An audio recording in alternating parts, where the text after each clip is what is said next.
Goeiedag, ek groet jou in die kosbare naam van Jesus Christus. Daar sal altyd 'n deel binne in jou wees, wat dinge veilig wil speel.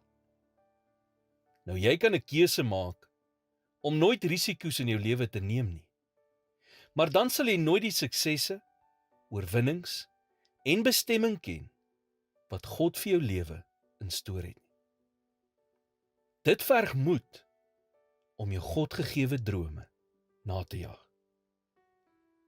Daar is eintlik net 2 tipes spyt. Daar is die spyt omdat jy aksie geneem het, en dan is daar spyt omdat jy nie aksie geneem het nie.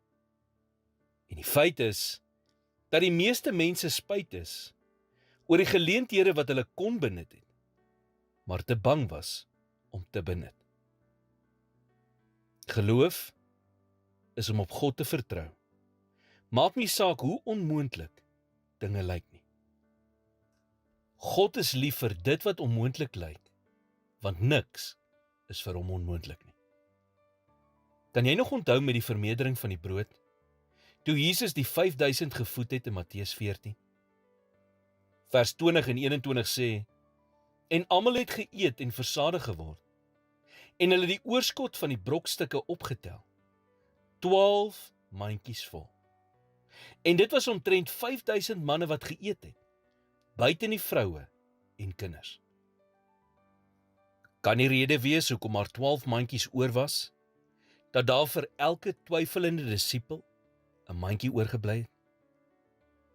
God laat sekere dinge oor ons pad kom, om ons geloof uit te daag. Nou jy kan geloof hê en nog steeds bang wees, want geloof beteken om vorentoe te beweeg, ten spyte van jou vrese. Wanneer God dinge toelaat wat teen jou is dit omdat hy wil hê, jy moet deur geloof 'n wonderwerk van goddelike proporsie ervaar. Dit is juis die mees vreesaanjaendste oomblikke in ons lewe, wat die grootste getuienisse bring. Om in geloof te leef, vereis dat ons soms risiko's moet neem.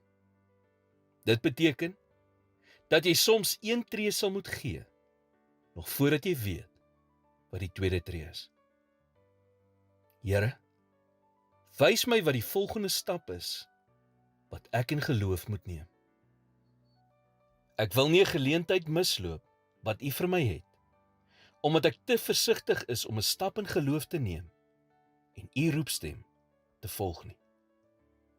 Mag elke risiko wat ek neem, 'n goddelike doel hê. In Jesus naam bid ek dit. Amen.